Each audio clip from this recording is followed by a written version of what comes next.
আসসালামু আলাইকুম বন্ধুরা, কাছে থেকেও দূরে তুমি গল্পের ৩ নম্বর পর্ব নিয়ে হাজির হয়েছি। চলুন গল্প শুরু করা যাক। সবশেষে একটা কাগজের টুকরো পেল, বাসের টিকিট, যেখানে স্পষ্ট বোঝা যাচ্ছে যে ঢাকার বাসের টিকিট। ফিরোজ কপাল কোঁচকাল। ঢাকার বাসের টিকিট আরজুর ব্যাগে কি করছে, এই ব্যাপারটা যেন ঠিক বোধগম্য হচ্ছে না। ওর জানা মতে আরজু চট্টগ্রামে থাকে। বেশ কয়েকবার গ্রাম থেকে ফেরার সময় চট্টগ্রামের বাসেই উঠতে দেখেছে। তাহলে ঢাকা কি করতে গিয়েছিল? আরও একবার তেড়ে গেল প্রার্থনার দিকে। তবে এবার নাসিমা সামনে এসে দাঁড়াল, শান্ত গলায় বলল, সামনে আমার মেয়েটার বিয়ে ফিরোজ, আঘাত করিস না ওকে। আঘাত করলেই কি, বিয়ে তো আমার ভাইই করবে। সামনে থেকে সরে দাঁড়াও তুমি। ওর এক ঠ্যাং না থাকলেও আমার ভাইই ওকে বিয়ে করবে। তাই বলে এভাবে ওর গায়ে হাত দিতে পারিস না তুই। আমার ভাইয়ের বউ হওয়ার পরে দরকার পড়লে ওর উপরে ভাগও বসাতে পারি। আমি কি কি করতে পারি সেসব কি তোমায় আবার নতুন করে বোঝাতে হবে? সামনে থেকে সরো। তোর চাচা যদি শোনে যে তুই ওর গায়ে হাত তুলেছিস তাহলে কিন্তু রেগে যাবে। আমি কি ডাকব? ফিরোজ খুব কষ্টে নিজের রাগটাকে নিয়ন্ত্রণ করল। নাসিমার পিছনে থাকা প্রার্থনাকে উদ্দেশ্য করে বলল, ও যদি চট্টগ্রাম থাকে তাহলে ওর ব্যাগে ঢাকার টিকিট কি করছে? প্রার্থনা তৎক্ষণাৎ একটা অজুহাত বের করে বলল, আরজু এবার ঢাকা থেকে ফিরেছে। ঢাকাতে ওর বন্ধুর বিয়ে ছিল, সেজন্য ওখানে গিয়েছিল। নাম কি বন্ধুর? কোথায় থাকে সে বন্ধু? আমি জানি না। শোন প্রার্থনা, দুদিন পর কিন্তু তোকে আমাদের বাড়িতেই উঠতে হবে। তখন তোকে বাঁচানোর জন্য সামনে কেউ দাঁড়াবে না, এমনকি আমার ভাইও না। যদি কখনো জানতে পেরেছি যে তুই কোনো কিছু জেনে বুঝে আমার থেকে লুকিয়েছিস, মনে রাখিস সেদিন তোর অবস্থা খারাপ হবে। ফিরোজ চলে গেল। ওর পিছু পিছু নাসিনাও বেরিয়ে চলে গেলেন। মেয়েকে কোনোরকম কোনো সান্ত্বনা দিলেন না। কতটা কি আঘাত পেয়েছে সেসব কিচ্ছু জিজ্ঞেস করলেন না। মাঠের একপাশে আরজুকে দাঁড়িয়ে থাকতে দেখল মুনতাসির। প্রচারণার কাজে বেরিয়েছিল। মেয়েটা সবসময় একাই থাকে, আজকেও তার ব্যতিক্রম হল না। মুনতাসির এগিয়ে গেল আরজুর দিকে। ওকে আরজুর দিকে এগিয়ে যেতে দেখে অনেকগুলো বিস্ময়ভরা দৃষ্টি ওদের উপরে পড়ল। অনেকেই এগিয়ে আসে মুনতাসিরের সাথে কথা বলার জন্য, তবে মুনতাসির কখনো তাদের সাথে খুব বেশি কথা বলতে পছন্দ করে না। হ্যাঁ, প্রয়োজন অনুযায়ী কথা বলে, তবে নিজ থেকে এগিয়ে গিয়ে অযথা কারো সাথে গল্পে মেতে ওঠে না। আরও একটা ব্যাপার, কখনো কারো চোখের দিকে তাকিয়ে সে কথা বলে না। কথা বলার সময় সব সময় তার দৃষ্টি থাকে নিচের দিকে। আরজু? ডাকটা কানে যেতেই আরজু চোখ তুলে তাকাল। মুনতাসিরকে দেখে তার অভিব্যক্তি কী হওয়া উচিত বুঝে উঠতে পারল না। আরজুকে নিজের দিকে এভাবে তাকিয়ে থাকতে দেখে মুনতাসির নিজের দৃষ্টি নামিয়ে নিয়ে বলল, কি করছিলে এখানে একা দাঁড়িয়ে? এই উত্তরটা বোধহয় আরজ নিজেও জানে না যে ও এখানে দাঁড়িয়ে কি করছে। তবে হ্যাঁ, কিছু ভাবছিল। গ্রামে প্রার্থনার কি অবস্থা, এই বিষয়টা এক মুহূর্তের জন্যও আরজকে শান্তিতে থাকতে দিচ্ছে না। আরজর থেকে আবারও কোনো উত্তর না পেয়ে মুনতাসির আবারও নিজেই বলে উঠল, কোনো সমস্যা কি? না, তেমন কোনো ব্যাপার না। আপনি কি কিছু বলবেন? না, তোমাকে একা দাঁড়িয়ে থাকতে দেখলাম তাই এলাম। শিফট করছো কবে নতুন হোস্টেলে? আজ বিকেলে করব। সমস্যা হবে না তো? না, কোনো সমস্যা হবে না। তোমার যে রুমে থাকার ব্যবস্থা করেছি ওই রুমে আমার কাজিনও থাকে। কোনো সমস্যা হলে ওকে বলবে, কেমন? ও আমায় জানিয়ে দেবে। তুমি যদি চাও নিজ থেকেও আমাকে জানাতে পারো, কিন্তু তুমি তো জানাবে না, সেজন্যে এই উপায়টা বললাম। আচ্ছা, আমি এখন আসছি। মুনতাসির হালকা হেসে মাথা নাড়িয়ে সায় জানাতেই আরজু চলে গেল। মেয়েটার একটা ব্যাপার মুনতাসিরের খুব ভালো লাগে, অতিরিক্ত কোনো কথা বলে না। সাহায্য করার জন্য ঠিক যতটুকু কৃতজ্ঞতা প্রকাশ করা দরকার, কৃতজ্ঞতাটুকু তার থেকে বেশি প্রকাশ করে না। সব কিছু পরিমাণ মতো করে। মেয়েটা সত্যিই আলাদা। মুনতাসির আবার নিজের কাজে চলে যেতে ধরলে কোথা থেকে যেন এক প্রকার ছুটে আরমান এলো। দেখেই বোঝা যাচ্ছে যে দৌড়ে এসেছে। তবে আরমান আসতে আসতে আরজ সেখান থেকে চলে গেছে। হামিদের সাথে কোনো ঝামেলা করেছ? না তো। আরমান কিঞ্চিত রাগী গলাতেই বলল, ভালো করে মনে করা ছিলে, কোনো মেয়ের জন্য নাকি ঝামেলা বাঁধিয়েছ? এই আমি তোমার আদর্শ? আমাকে দেখেছ কখনো এসব রাজনীতির মাঝে বন্ধু বান্ধব কিংবা পরিবারের লোকজনদের জড়াতে? আর এখানে তো সোজা নিজের দুর্বল জায়গাটাই দেখিয়ে দিয়েছ। এসব বোকামোকেও করে। আপনি ভুল ভাবছেন ভাই। হ্যাঁ, এটা ঠিক, ওই মেয়েটা আমার দুর্বলতা, তবে আপনি যেমন দুর্বলতা ভাবছেন তেমন দুর্বলতা না। তাহলে কেমন দুর্বলতা? অন্যদিন বলি। তবে কি হয়েছে সেটা বলুন। এত জেনে লাভ নেই তোমার। নিজে সাবধানে থেকো, আর যার জন্য ঝামেলা করেছ তাকেও সাবধানে রেখো। আমি তো তোমায় বুদ্ধিমান ভেবেছিলাম, এখন মনে হচ্ছে তুমি খুবই বোকা। এই বুদ্ধি নিয়ে রাজনীতিতে আসা ঠিক হয়নি। ঝামেলা করেছিলে কবে? সে তো অনেক আগে, বেশ কয়েক মাস হতে চলল। আরমানের কপালের মাঝে গাঢ় ভাঁজ সৃষ্টি হল। নিজেই বিড়বিড় করে বলল, এতদিন আগে রাগ এত দেরিতে ঝাড়ছে কেন? কিছু বললেন ভাই? আরমান মুনতাসিরের দিকে তাকালো। কি চমৎকারভাবে হাসছে ছেলেটা। ঠোঁট দুটো হালকা একটু প্রসারিত হয়েছে, গাঢ় বাদামি রঙের পাঞ্জাবি আর মাথায় কালো টুপি। কি অপূর্ব লাগে ছেলেটাকে দেখতে। চেহারার মাঝে কেমন যেন একটা নিষ্পাপ ভাব রয়েছে। আরমানের কেন যেন আফসোস হচ্ছে এটা ভেবে যে মুনতাসির কেন রাজনীতিতে জড়িয়েছে। আরমানকে চুপ করে থাকতে দেখে মুনতাসির ডেকে উঠল, কিছু ভাবছেন ভাই? না, কিছু ভাবছি না। রাতে দেখা করো তো আমার সাথে। কিছু বোঝানোর আর শেখানোর আছে তোমায়। আর একটা কথা বলি, মনোযোগ দিয়ে শোনো। আমাকে দেখতে যতটা ভালো মনে হয় আমি কিন্তু ততটা ভালো না। আগে আমাকে পুরোপুরি জানো, তারপরে আমার মতন হওয়ার চেষ্টা করো। তুমি বড্ড ভালো ছেলে, তোমার এসবে জড়ানো ঠিক হয়নি। মুনতাসির আলতো হেসে বলল, এসব কথা বাদ দিন। আজ রাতে যখন দেখা করতে বললেনই, তাহলে সাক্ষাৎকারটা আমার বাড়িতে হোক। আসলে আমার মায়ের কাছে আপনার অনেক গল্প করেছি। মা আপনাকে দেখতে চেয়েছে একবার। আবার আজকে আমার ছোট বোনের জন্মদিনও। কাউকে ডাকিনি, শুধু আপনাকে বললাম, আসতে পারবেন ভাই? আমার মা দেখতে চেয়েছে। জি। মায়ের আবদার আর কি করে ফেলি বলো? ঠিক আছে, যাব। ধন্যবাদ ভাই। আরমান চলে যেতে নিয়ে আরও একবার থেমে গেল। পিছন ফিরে তাকিয়ে আরও একবার মুনতাসিরকে সতর্ক করে বলল, ঝামেলা যতটা সম্ভব এড়িয়ে চলবে। হামিদ দলের পুরনো লোক, আর তুমি নতুন। আর মেয়েটাকেও সাবধানে রেখো। তোমার থেকে নেমার মতন শুধুমাত্র তোমার জীবনটাই আছে, আর ওই মেয়ের থেকে নেমার মতন ওর জীবন, মান দুটোই আছে। সাবধানে থেকো আর ওকে সাবধানে রেখো। মুনতাসির আরও একবার মুগ্ধ হল আরমানের ব্যবহারে। মুনতাসির জানে ওর বিপদের আশঙ্কা পেয়েই আরমান এভাবে ছুটে এসেছিল দেখতে যে ও ঠিক আছে কিনা। কি সুন্দর উপদেশ দিয়ে গেল, সুন্দরভাবে বুঝিয়ে গেল, যেন ঝামেলা এড়িয়ে চলে। মুনতাসির আরও একটা মানুষকে খুঁজে পেল যে নিঃসন্দেহে যে কাউকে খুব তাড়াতাড়ি মুগ্ধ করতে পারে নিজের আচরণের দ্বারা। মুনতাসির বলতে বাধ্য যে আরজুর মতো এই মানুষটাও সবার থেকে আলাদা। আজকের দিনের মতো নিজের রাজনৈতিক জীবনের পাঠ চুকিয়ে আবারও একটা সাধারণ মানুষের মতন পার্কে এসে কোনো এক রমণীর অপেক্ষা করছে আরমান। আজকে ঠিক করেছে যে যতক্ষণ না সেই মেয়েকে দেখতে পাবে, যাবে না এখান থেকে। আরমানের বারবার কেন যেন মনে হচ্ছে যে ও যাকে খুঁজছে সেই মানুষটা রোজ এখানে আসে, শুধু আরমান দেখতে পায় না। তাই ঠিক করেছে আজ কোনো মতেই আরজুকে না দেখা পর্যন্ত যাবে না। দীর্ঘ একটা সময় বেঞ্চের উপরে বসে থাকল, তারপরে উঠে দাঁড়ালো। ভাবল সেখানে যাবে যেখানে প্রথম দিন মেয়েটাকে দেখেছিল। তবে আজ সবগুলো দোলনায় ছোট বাচ্চারা বসে আছে। আরমানের বুক চিরে একটা দীর্ঘশ্বাস বেরিয়ে এলো। আরও একবার হতাশ হয়ে ফিরতে নিয়ে থমকে গেল। এই তো সামনে থেকে যে আসছে তার অপেক্ষাতেই তো আরমান আছে। হ্যাঁ, আরমান ভুল দেখছে না, সেই একই চেহারা। অপ্রত্যাশিতভাবে পরনের জামাটাও একই, যার ফলে আরমানের চিনতে আরও সুবিধা হলো। তবে আরজুর সেসব খেয়াল নেই। আরমানকে পাশ কাটিয়ে চলে যেতে ধরলে আরমান একবার ডাকল, এই মেয়ে, দাঁড়ান। আরজু দাঁড়ালো, তবে নিশ্চিত হতে পারল না যে উক্ত সম্বোধনটা ওকে উদ্দেশ্য করেই করা হয়েছে কিনা। পাল্টা প্রশ্নও করল না।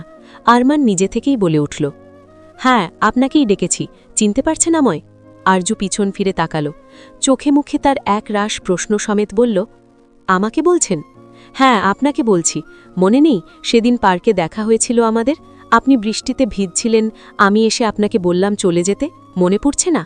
আরজু মস্তিষ্কে একটু জোর খাটাতেই সেই দিনের কথা মনে পড়ল।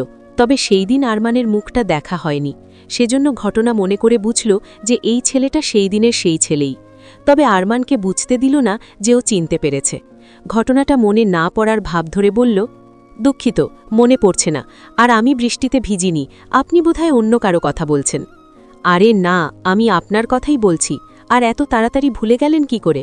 হ্যাঁ, মানছি আমার মুখটা না হয় নাই মনে পড়ল, তাই বলে নিজে যে বৃষ্টিতে ভিজেছিলেন সেই কথাটাও ভুলে যাবেন? না না, এতটা ভুলো মন হতে পারে না। বললাম তো আমি বৃষ্টিতে ভিজিনি, আপনি আমায় অন্য কারো সাথে গুলিয়ে ফেলছেন। কথাটা বলে আরজু চলে যেতে নিলে পিছন থেকে আরমান বলে উঠল, কোনো কারণে কি আমার সাথে কথা বলতে ভয় করছেন? আমি অনেক দিন থেকে আপনাকে খুঁজছি, কিন্তু পাইনি। আপনি বিশ্বাস করবেন কিনা জানি না, তবে আমি প্রতিদিনই পার্কে আসি শুধুমাত্র আপনার সাথে কথা বলবো জন্যে। সেই যে দেখা হয়েছিল, তারপর আজকে আবার আপনাকে খুঁজে পেলাম। আরজু কাটকাট গলায় বলল, না আপনার আমার থেকে কিছু পাওনা আছে, না আমার আপনার থেকে কিছু পাওনা আছে। তবে অযথা কেন খুঁজছেন আমায়? লেনাদেনা ছাড়া কি কোনো সম্পর্ক তৈরি হয় না? না, আমার জানা মতে হয় না। প্রত্যেকটা সম্পর্কে কোনো না কোনো কিছু চাহিদা থাকে আমাদের, হোক সেটা বন্ধুত্বের সম্পর্ক, ভাই বোন, বাবা মা কিংবা ভালোবাসার। কোনো না কোনো কিছু আমরা অপর পাশের মানুষটার থেকে চাই জন্যেই সেই সম্পর্কটা তৈরি করি। ভুল ভাবছেন, আমি আপনার থেকে কিছু চাই না, আমি তো শুধু এমনি কথা বলতে চাই। চাওয়া তো একটা আছেই, আপনি আমার সাথে কথা বলতে চান এখন, পরে আমার মনোযোগ চাইবেন, আমার সময়ও হয়তো চাইবেন, যা আমার পক্ষে আপনাকে দেওয়া সম্ভব না। এই পার্কটা আমার শান্তির জায়গা, অযথা আমার শান্তি নষ্ট করবেন না। কেউ আমার পিছনে ঘুরুক সেটা আমার মোটেই পছন্দ না। আরজুর আর দোলনার কাছে যাওয়া হলো না। যে পথে এসেছিলে আবার ঘুরে সেই পথ দিয়েই চলে গেল। আরমান কেন যেন চেয়েও আরজুর পেছনে যেতে পারল না। আরজুর শান্তি নষ্ট করতে চায় না আরমান। আর একবার যেহেতু দেখা পাওয়া গেছে আরজুর, তার মানে পরবর্তীতেও পাওয়া যাবে। আপাতত না হয় সম্পর্কের সীমাটুকু এই পার্কের গণ্ডির ভেতরেই থাক। বেশ পুরনো একটা ফ্ল্যাট, দেয়ালের বেশ অনেক জায়গা থেকে রং চটে গেছে। মেঝের টাইলসটাও কেমন যেন পুরনো লাগছে দেখতে। ঘরের আসবাবপত্রগুলোও বহু পুরনো, সেটা দেখেই বোঝা যাচ্ছে। মুনতাসির আরমানকে নিয়ে গিয়ে নিজের ঘরে বসালো। 3 রুমের একটা ফ্ল্যাট, 2টো বাথরুম আর রান্নাঘর। রান্নাঘরের সামনে একটু ফাঁকা জায়গা, যা ডাইনিং রুম হিসেবে পরিচয় পেয়েছে, তবে আলাদা করে ড্রয়িং রুম নেই, যার ফলে কোনো অতিথি এলে সোজা নিয়ে গিয়ে নিজেদের ঘরেই বসাতে হয়। মুনতাসির আজ খুব খুশি আরমান ওর বাড়িতে এসেছে বলে। আরমানেরও ভীষণ ভালো লাগছে এখানে এসে। কেউ যদি এতটা সম্মান আর আন্তরিকতার সাথে নিজের বাড়িতে ডাকে তবে তো ভালো লাগবেই। আর সব কিছুর ঊর্ধ্বে মুনতাসিরের মুখের হাসিটা, এই হাসি দেখলেই কেন যেন আরমানের মনটা ভালো হয়ে যায়। আরমানকে বিছানার উপর বসিয়ে মুনতাসির ব্যস্ত গলায় বলল, আপনি বসুন ভাই, আমি মাকে ডেকে আনছি। কথাটা বলে মুনতাসির পাশের ঘরে চলে গেল। কয়েক মুহূর্তের ব্যবধানে নিজের মা রুবিনা খাতুন আর বোন মৃন্ময়ীকে নিয়ে এলো। ওদেরকে দেখে আরমান উঠে দাঁড়িয়ে রুবিনা খাতুনকে সালাম দিল। রুবিনা খাতুন সালামের জবাব দিয়ে খুশি মনে বললেন, তুমি যে আমার বাড়িতে এসেছ আমি খুব খুশি হয়েছি বাবা। আমার ছেলের মুখে তোমার প্রশংসা শুনে তোমাকে দেখার খুব ইচ্ছে হয়েছিল। আমি ভাবতে পারিনি যে তুমি আসবে। আগে জানলে তোমাকে আরও কবে আসতে বলতাম। আরমান আলতো হেসে বলল, আমি যদি আগে জানতাম যে আপনার আমাকে দেখার এত ইচ্ছে, তাহলে মুনতাসির না বলতেই আমি নিজে থেকেই চলে আসতাম। পরবর্তীতে যদি আবার কখনো আপনার আমাকে দেখতে ইচ্ছে হয় তবে আমাকে বলবেন, কেমন? এবার আর মুনতাসিরকে আর বলাতে হবে না, আমি আপনাকে আমার নাম্বার দিয়ে যাব। আরমানের ব্যবহারে রুবিনা খাতুন ভীষণ সন্তুষ্ট হলেন। ছেলেটার ব্যবহার সত্যি অমায়িক, ঠিক যেমন মুনতাসির ওকে বর্ণনা দিয়েছিল তেমনি। আরমানের সাথে উনি যেন নিজের ছেলের ভীষণ মিল খুঁজে পেলেন। শুধু ব্যবহার না, চেহারাতেও তিনি অনেক মিল খুঁজে পেলেন। এই জন্যেই বোধহয় তার ছেলের আরমানকে এতটা পছন্দ। আরমান এবারে নিজের সাথে আনা রঙিন কাগজে মোড়ানো উপহারটা মৃন্ময়ীর দিকে বাড়িয়ে দিয়ে বলল, শুভ জন্মদিন। আসলে আমি তো জানি না তুমি কি পছন্দ করো। মুনতাসিরকে অনেকবার জিজ্ঞেস করেছিলাম কিন্তু কিছু বলেনি, তাই নিজে পছন্দ করে এনেছি। তবে হ্যাঁ, পরের জন্মদিন আস্তে আস্তে তোমার সাথে আমি বেশ ভালো একটা বন্ধুত্ব তৈরি করে নেব। তখন আমায় আর মুনতাসিরকে জিজ্ঞেস করতে হবে না যে তোমার কি পছন্দ, আমি নিজে থেকেই আনতে পারব। মৃন্ময় হাস্যোজ্জ্বল মুখে বলল, ধন্যবাদ ভাইয়া। আমার ভাইয়া ঠিকই বলেছে, আপনি খুব ভালো, একদম আমার ভাইয়ার মতন। তোমার নামটাই তো জানা হলো না, নাম কি আর কোন ক্লাসে পড়ো? আমার নাম মৃন্ময়ী, পরের বছর এসএসসি পরীক্ষা দেব। ও আচ্ছা, আমার ছোট ভাইয়ের থেকে একটু ছোট তুমি। কি হওয়ার ইচ্ছে? ভাইয়া বলেছে ডাক্তার হতে হবে। বেশ, তবে ভাইয়ার ইচ্ছে পূরণ করো, ভালো করে পড়াশোনা করো, কেমন? আরমান এবার মুনতাসিরের দিকে তাকিয়ে প্রশ্ন করল, সবাইকে দেখলাম শুধু আঙ্কেল বাদে, তোমার বাবা কই মুনতাসির? রুবিনা খাতুন আর মৃন্ময়ীর মুখটা শুকিয়ে গেলেও মুনতাসিরের ক্ষেত্রে তেমনটা হলো না। আলতো হেসে বলল, আব্বা নেই ভাই, আশা করছি কবরে ভালোই আছেন। আরমানের মুখ থেকে হাসিটা উড়ে গেল। এই পরিবার তবে একা? কতদিন হলো? অনেক বছর। ও। আরমান আর এই বিষয়ে কথা বাড়াতে চাইল না, অন্য প্রসঙ্গ তুলল। কথাবার্তা শেষে আরমান মুনতাসিরকে উদ্দেশ্য করে বলল, আমি তবে এখন আসি মুনতাসির, পরিচয় তো হয়েই গেল, অন্যদিন আবার আসবো, কেমন? কি যে বলেন না ভাই, আপনি এসেছেন আর আপনাকে না খাওয়া দাওয়া করিয়ে আমি ছাড়ব, এটা ভাবলেন কি করে? রাতে আমাদের সাথে খেয়ে তারপরে বাড়ি ফিরবেন। মুনতাসিরের কথাই সায় জানিয়ে রুবিনা খাতুনও বললেন, হ্যাঁ বাবা, এসেছ যখন আমার হাতের রান্না করা খাবার খেয়ে গেলে আমার ভালো লাগবে। তিনজনেই অনেক জোড়াজুড়ি করল আরমানকে, যার ফলে আরমান আর না করতে পারলে না। এত ভালোবাসাকে অপমান করে যাওয়া ঠিক হবে না। যে কদর করছে তাকে সম্মান দিতে হয়, তার কদরেই মূল্য দিতে হয়, না হলে পরবর্তীতে এই সম্মানটুকু আর পাওয়া যায় না। আরমান মাথা নাড়িয়ে সায় জানাতেই রুবিনা খাতুন আর মৃন্ময়ী গেলেন টেবিলে খাবার সাজাতে। ওদেরকে সাহায্য করার জন্য মুনতাসিরও যেত ধরলে আরমান ওকে থামাল, পিছন থেকে নাম ধরে ডাকল, মুনতাসির। মুনতাসিরের তৎক্ষণাৎ জবাব এলো, জি ভাই। আরমান মুনতাসিরের কাঁধে হাত রেখে মৃদু চিন্তিত গলাতেই বলল, তোমার রাজনীতিতে আসা উচিত হয়নি ছেলে। একবার ভেবে দেখেছ তোমার কিছু হয়ে গেলে এই দুজন মানুষের কি হবে? মুনতাসির স্বভাবসুলভ হেসে বলল, এত কিছু ভেবে কি আর কেউ এসবে জড়ায় ভাই? জীবনের ঝুঁকি তো আপনারও আছে। আমার বাবা মায়ের আরও দুটো সন্তান আছে আমি বাদে, একটা চঞ্চল ছেলে আছে আর একটা বুদ্ধিমতী মেয়ে আছে। আমার বাবা এখনও জীবিত আছে, আমার কিছু হয়ে গেলে ওরা সবাই মিলে নিজেদেরকে সামলে নিতে পারবে, কিন্তু তোমার কিছু হয়ে গেলে তোমার দাফন কাজ সম্পন্ন করার মতনও একটা পুরুষ নেই। আপনি আছেন তো ভাই। মুনতাসিরের কথাটা শুনে আরমান কেমন যেন চমকে উঠল। মুনতাসিরের ওর প্রতি এতটা বিশ্বাস যেন ভেতরটাকে কেমন নাড়িয়ে তুলল। আমি আছি? হ্যাঁ ভাই, আপনি আছেন। আমি জানি একবার যখন আমার মাথায় আপনি হাত রেখেছেন সেটা আর সরাবেন না। আর এমনিতেও রাজনীতি আমার রক্তে মিশে আছে, এটার থেকে আমাকে দূরে রাখা সম্ভব না। আরমান ভ্রু কুঁচকে বলল, মানে? আমার বাবাও রাজনীতির সাথে যুক্ত ছিলেন ভাই, এই রাজনীতির জন্য তো উনি প্রাণটাও দিয়ে দিয়েছেন, সেখানে আমি ওনার ছেলে হয়ে রাজনীতিতে না জড়িয়ে থাকি কি করে? আরমান এবার ধমক দিয়ে বলে উঠল, চুপ করো ছেলে, 2 ফুটের বাচ্চা হয়ে আমায় জ্ঞান দিচ্ছে। শোনো ছেলে, কোনো বিষয়ে জড়াতে গেলে আগে তার মন্দ দিকটা দেখতে হয়, কেননা মন্দটুকু সেই বিষয়ের ভালো দিকটাকে তোমায় উপভোগ করতে দেবে না। বোঝো না তো কিছুই, আবার এসেছ রাজনীতি করতে। মুনতাসির আবারও হেসে বলল, কি ভুল করেছি আপনি ঠিক করে দিন ভাই। যা বলছি চুপচাপ শোনো, হামিদের সাথে কোনো প্রকার তর্কে বা ঝামেলায় জড়াবে না, কখনো খারাপ কিছু আজ করতে পারলে আমায় জানাবে। আচ্ছা, আরেকটা কথা, রাজনীতি নিয়ে তোমায় বেশি দূর যেতে হবে না, ভার্সিটি অবধি সীমাবদ্ধ রাখো এটাকে। পড়াশোনায় ভালো তুমি, একটা ভালো চাকরি খুঁজে শান্তিতে থাকবে, এসব আজে বাজে কাজের মাঝে থাকতে হবে না। কিন্তু ভাই, মুনতাসিরকে নিজের কথা শেষ করতে না দিয়েই আরমান আবারও ধমক দিয়ে বলল, একদম বেয়াদপি করবে না আমার সাথে, এতটাও বড় হয়ে যাওনি যে আমার কথার অবাধ্যতা করবে। ছোট ভাই আমার আরেকটা আছে যে এখনও আমার হাতে মার খায়, বেশি কথা বললে তোমাকেও কিন্তু ছাড় দেব না। একবার যখন জড়িয়েই পড়েছি তখন ছেড়ে দিলেই কি এসবের সমাপ্তি হবে ভাই? আরমান জানে মুনতাসিরের কথা শতভাগ সত্য। রাজনীতির ময়দানে তৈরি হওয়া শত্রুরা কখনোই ভালো থাকতে দেবে না, বরং সুযোগ খুঁজে বেড়াবে প্রতিশোধ নেবার। আরমানকে চিন্তার মাঝে ডুবে থাকতে দেখে মুনতাসির আশ্বস্ত করে বলল, এত ভাববেন না ভাই, আমার কিচ্ছু হবে না ইনশাল্লাহ, আমি তো আপনাকেই অনুসরণ করি। আরমান নির্জীব হেসে বলল, মুনতাসির, তুমি এমন একজনকে অনুসরণ করে বাঁচতে চাইছ যার শত্রুরা একটা ছোট্ট সুযোগ খুঁজে বেড়াচ্ছে তার মৃতদেহ নিয়ে উৎসব করবে বলে, আর সেই উৎসবের আয়োজক হবে আমার রক্তের সম্পর্কের কিছু মানুষ। মুনতাসিরের বাড়ির এলাকাটা বেশ শুনশানি বলা চলে। রাত 10টা বাজে, আর এই সময়েই আশেপাশে মানুষজন কিংবা গাড়ি কোনো কিছুর উপস্থিতি নেই বললেই চলে।